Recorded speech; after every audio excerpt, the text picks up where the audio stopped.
Okay, happy morning po mga mahal at taga-subaybay. At eto, narito po tayo sa Barangay 183 ng Villamor, Pasay City.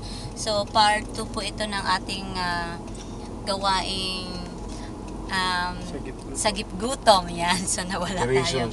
So, operation sagip gutom. Kinurek no? So, eto po ang nasa unahan ng namin ay isang kagawad.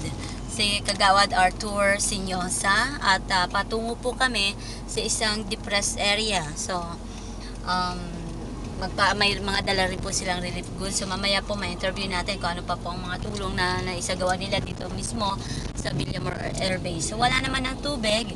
Pero yun nga, nasa ano na sila, nagbalikan na sila sa kanilang mga bahay. Yun nga lang medyo nahirapan pa rin yung mga biktima ng baha kung paano sila makarecover dahil syempre hindi po nakapaghanap buhay, no?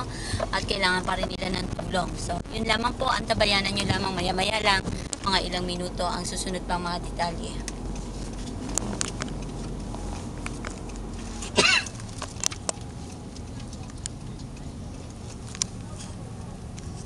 Andito.